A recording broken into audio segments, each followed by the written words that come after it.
वैसे तो भारत में हजारों दुर्ग हैं और उन सभी दुर्गों की कहानी बहुत ही रोचक और रहस्यमयी है। उन्हीं दुर्गों में से एक दुर्ग कलिंजर दुर्ग की यात्रा हम आपको करवाएंगे और साथ में हम आपको कलिंजर दुर्ग का पूरा पौराणिक इतिहास बताएंगे, जो सतयुग से प्रारंभ होता हुआ त्रेता युग, द्वापर युग और कलयुग तक है। मैं हूँ देवधाकर, एक बार फिर से आप सभी का स्वागत है। चलिए शुरू करते हैं आज का वीडियो। कलिंजर दुर्ग भारतीय राज्य उत्तर प्रदेश के बांदा जिले में स्थित एक दुर्ग है। बुंदेलखंड क्षेत्र में विंध्य पर्वत पर स्थित यह दुर्ग विश्व धरोहर स्थल खजुराहो से 98 किलोमीटर की दूरी पर है। इसे भारत के सबसे विशाल और अपराजय दुर्गों में गिना जाता है। कलिंजर दुर्ग जिस पर्वत पर निर्मित है वह दक्षिणी पूर्वी विंध्याचल पर्वत श्रेणी का भाग है। यह समुद्र तल से 1203 फीट यानी 367 मीटर की ऊंचाई पर बना है।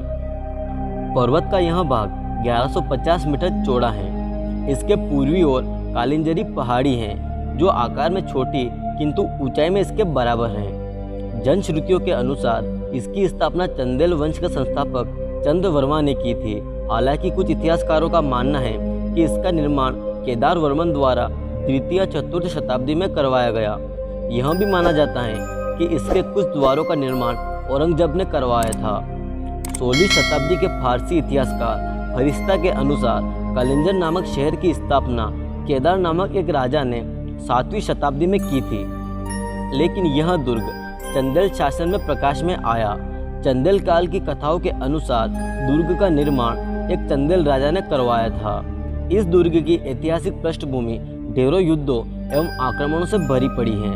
विभिन्न राजवंशों के हिंदू राजाओं तथा मुस्लिम शासकों द्वारा इस दुर्ग पर वर्चस्व प्राप्त करने हेतु बड़े बड़े आक्रमण हुए हैं एवं इसी कारण से यह दुर्ग एक शासक से दूसरे शासक के हाथों में चलता गया। किंतु केवल चंदेल शासकों के अलावा कोई भी राजा इस पर लंबा शासन नहीं कर पाया। प्राचीन भारत में कालिंजर का उल्लेख बौद्ध साहित्य में बौद्ध की यात्रा वृत्तांतों में मिलता है। मौर्य वंश, शुंग वंश और गुर्जर प्रतिहार वंश और गुप्त वंश के राजाओं ने भी इस किले पर शासन किया था। लेकिन बस चंदेल शासकों ने ही इस किले पर लंबे समय तक अधिकार किया। 9वीं से 15वीं शताब्दी तक यहाँ चंदेल शासकों का शासन था। चंदेल राजाओं के शासनकाल में कलिंजर पर मोहम्मद गजनवी, कुतुबुद्दीन ऐबक, शेरशाह सूरी और हुमायूं ने आक्रमण किया, लेकिन वे इस दुर्ग को जीतने में असफल रहे। मुगल आक्रांता बाबर इतिहास में एक ऐसा महत्वपूर्ण सेनाधिपति रहा जिसने इस किले पर शासन करने में सफलता हासिल की, परंतु वह भी कुछ दिनों के लिए ही राज कर पाया। शेरशाह सूरी एक महान योद्धा था, किंतु इस दुर्ग का अधिकार वह भी प्राप्त नहीं कर पाया। इसी दुर्ग के अधिकार हेतु चंदेलों से युद्ध करते हुए 12 मई 1545 में उसकी मृत्यु तोप के गोले के फटने के कारण हुई। 1569 में अकबर ने इस किले को जीतकर बीरबल को उपहार स्वरूप भेंट किया था।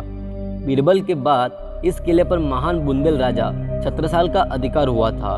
इसके बाद पन्ना के शासक हरदेव का भी इस किले पर अधिकार रहा और उसके बाद 1812 में यह किला अंग्रेजों के अधिकार में आ गया, परंतु देश आज़ाद होते ही यह भारत सरकार के अधीन हो गया। भारत का एकमात्र ऐसा किला जो वर्तमान में सही हालात में है और उसका इतिहास पौराणिक कथाओं से जुड़ा है। हिंदू महाकाव्यों और पौराणिक ग्रंथों के अनुसार यह स्थान सतयुग में कीर्तिनगर, त्रेता युग में मध्यगढ़, द्वापर युग में सिंहलगढ़ और कलयुग में कलिंजर के नाम से विख्यात रहा है।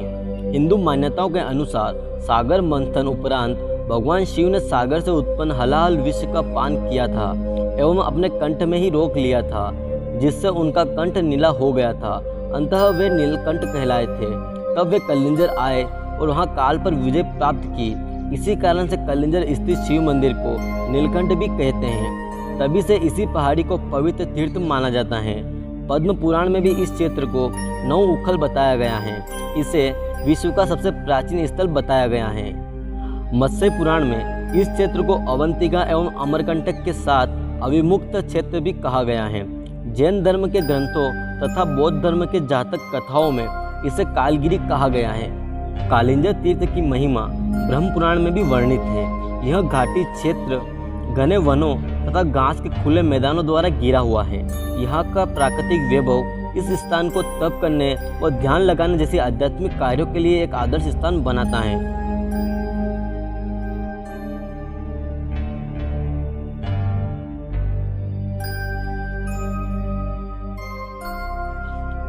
तो यहीं तक था आज का वीडियो।